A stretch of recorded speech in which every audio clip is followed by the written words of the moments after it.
Hey guys, this is Mrs. Marple. Today what we're going to be doing is we are going to be working on our Clementine Hunter Zinnia project, which is a still life that we're going to be working on in the style of Clementine Hunter. And we had watched a video the last time you guys were in here, and we actually started this project, but Mrs. Marple wasn't fully prepared. The paint was gloopy, a lot of us forgot our names, and so what we're going to do is we're going to just go ahead and say that that was a practice piece, and we're going to do another version, knowing what we already know now, that we're creating a still life and we know what size it needs to be. So maybe some of us can draw a slightly bigger or slightly smaller, give more room for flowers or petals, and we'll be able to do a better job because we've already done it once. Remembering that practice makes someone better at a skill. So whether it's soccer or painting or guitar, the more you do something, the better you become at it with practice. So the first thing we're going to do is we're going to create our bowl or our vase at the bottom half of our paper, which is down here. So I'm going to use my hand down here, and I'm going to kind of decide that I want it to be about the height of my hand, and I'm going to draw a curved line on one side, and I'm going to do the exact same thing on the other side to make it almost symmetrical, meaning the same. Okay? So once we have those two curved lines, we're going to connect the top two lines with a smile line, which is a line that goes down like a U, but it's super stretched out. So I'm going to connect these two lines to give it the illusion of form. We want to make it look like we can put flowers inside. And then we're going to do the same thing at the bottom. We're going to curve the shape at the bottom. So here is the base of our bowl. Now we're going to add a little bit of detail to it to make it look a little bit more fancy. So we're going to actually add some handles on each side. One curved line here. And we're going to do the same thing on the other side, remembering symmetry. You want it to be about the same. If it's not perfect, that's okay, because we're drawing with pastel today, which means we will not be able to erase. But if you want to change it, you can flip it over on the back and do another one on the back.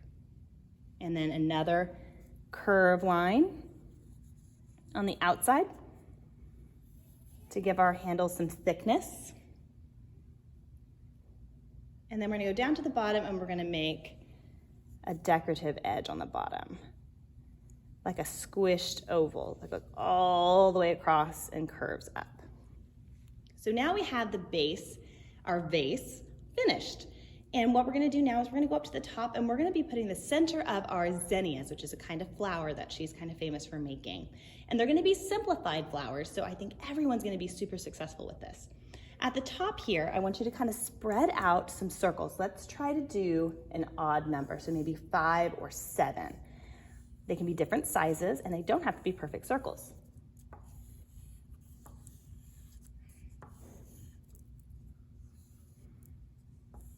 So you can see that they all look like they're floating, almost like snow in the sky or like little fireflies just kind of floating up above my vase. Now what we're going to do, instead of doing individual petals, we're going to do just a big blob around it. And the shapes of a blob would be considered an organic shape.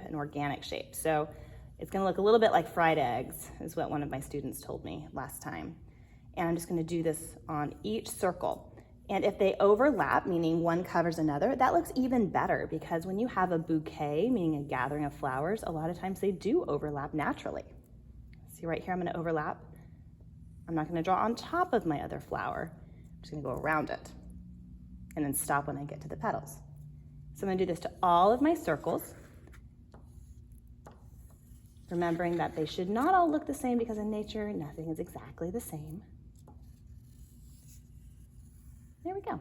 Okay, so now we have our flower centers and our petals that are simplified to be a blobby organic shape. And now we're just going to fill this in with some leaves and some stems. So you can draw your stems that just come down in to the vase or the pot, whatever you want to call it. And then some simplified leaves. So you don't need to draw the lines on the leaves. Just draw them wherever you want to kind of fill in some space. Now this is where we're going to stop with the drawing today, and then we're going to go over and I'm going to get you some better paint, and we're going to start to paint in our pot to start with. Okay? I hope that helped. Let's get started.